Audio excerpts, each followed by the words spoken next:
Thanks, Adam. Hi, my name is Maurice Turner. I'll be sharing with you some free and low-cost cybersecurity resources.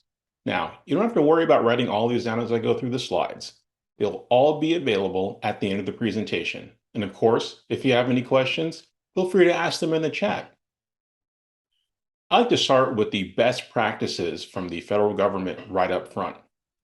These are the telework best practices put together at the height of the pandemic. And the idea was to make sure that everyone in an organization knows that they play a role in keeping themselves and that organization secure while they're working remotely. Now, I think it's safe to say that for a number of us, going back into an office full time probably isn't going to happen anytime soon. So, these guides are a great way for executive leaders, IT professionals, and teleworkers to find out what role they play and what they can do to help keep their organization safe and secure. So, it doesn't matter whether someone is working in an office building, in a coffee shop, at home, or somewhere in between. They play a role in making sure that they keep themselves as safe and secure as possible. Next up, I like to share an expert roundtable hosted by Google.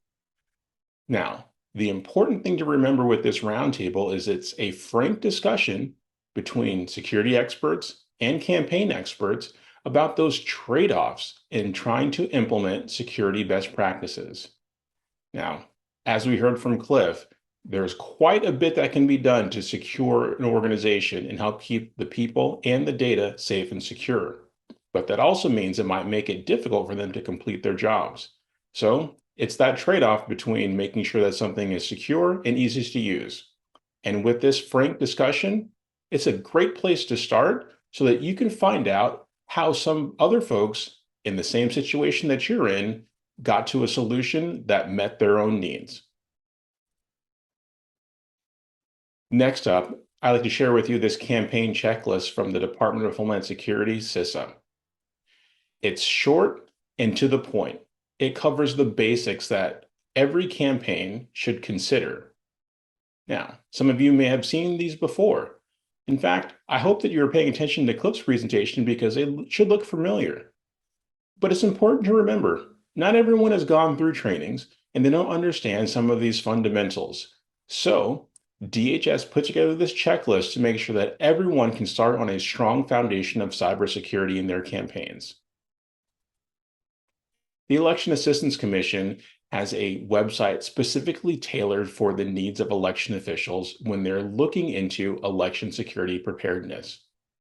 Now, this is a wonderful resource for election officials who are considering how they can do self-assessment or how they might be able to investigate whether they should implement remote voting. Now, it's also a great resource for journalists or community members who may not understand the operational side of elections, the day-to-day administration that officials go through to make sure that elections are run smoothly, efficiently, and have a high level of accountability and transparency. The National Association of Secretaries of State has a media campaign called Trusted Info 2022. It's to help educate everyone that state-level election officials are the ones that should be considered the trusted source of information when it comes to elections. The Defending Digital Campaigns offers free cybersecurity assistance for House and Senate campaigns. This is a nonpartisan, independent organization that has already gone through the trouble of confirming that these free or reduced cost products and services are not treated as in-kind donations. This is very important when it comes to being able to support those broad-reaching, high-level campaigns of House and Senate candidates. The Global Cyber Alliance offers a similar vendor-agnostic, standards-based toolkit and resources for elections as well as journalists. In this example, a journalist would walk through the toolkit to find out which resources are most appropriate for them in terms of keeping them safe and secure online.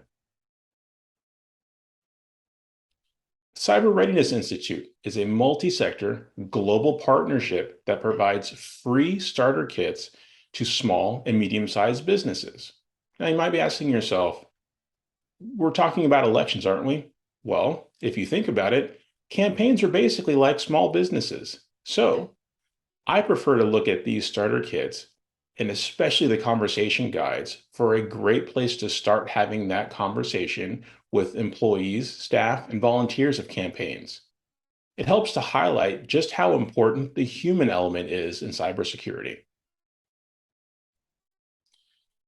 Now, we've all been online and we've all been part of social media platforms where we talk to friends and family, or we might be having those conversations with community members as well. So I recommend that anyone who is online and eligible take a look at Facebook Protect. Now, this offers an extended version of protection for those folks that are at highest risk, like election officials. It helps protect those accounts so that they aren't compromised and, more importantly, aren't impersonated online. Google offers a similar package of protection called the Advanced Protection Program. It's their strongest security offering, and it's available at no cost to those folks that face elevated risks. This helps keep their email and documents safe and secure against some of the worst targeted attacks that can happen online. For Microsoft's suite of products, they have their Defending Democracy program, and their protection is called Account Guard. Again, this helps secure email and files from those targeted attacks that folks at risk, like election officials and campaign workers, might face. TikTok. You might be thinking, why are you going to a place filled with funny videos for your election information? Well, when people are socializing, they're talking about whatever is going on in their community or going on with themselves at that time. So it's natural that some of these conversations might lead to some larger issues. It's important to remember, I like to make sure that I am as close to the conversations as possible, going as close to the source as I can. So if folks are talking about community events or election topics online, I think it's a great idea for you to be there as well. I'm going to run through a pretty long list of free tools and resources, highlighting just a couple. And remember, these will all be available to you at the end of the presentation. Now, I like to start off with the Hamilton dashboard when I'm doing my researching. This is a great place to start because it helps highlight some of the manipulative efforts that authoritarian regimes try to enact when it comes to misinformation and disinformation on social media platforms.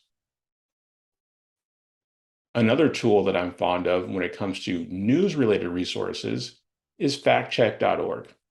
Sometimes I'll come across a story that seems just too good to be true. So I'll go to factcheck.org to find out the source of the information, to see what the consensus is about the truthness or the falseness of that story. Next, when it comes to misinformation and disinformation, I think CISA does an excellent job telling the story of how we each play a role in trying to recognize and prevent the spread of misinformation and disinformation. Now, unlike some other resources, this one is heavy on the graphics, which I think is an excellent way to not only grab attention, but help get the message across that we all play a role and have a responsibility in helping to stop the spread of misinformation and disinformation. Now, coming soon, you'll see some of these federal policies that all touch on some aspect of cybersecurity. And you can recognize that the federal government is taking a fairly strong stance when it comes to securing this element of critical infrastructure. I'll call your attention specifically to the Department of Justice, making sure that folks know that there are well-intentioned security researchers that are out there.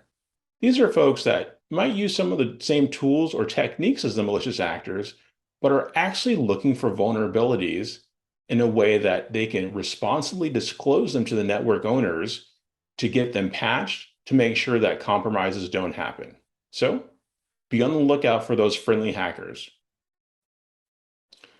Well, that's it for today. I've gone over quite a few of these free and low-cost resources. You can find the entire list here, and I want to thank you again for your time and attention.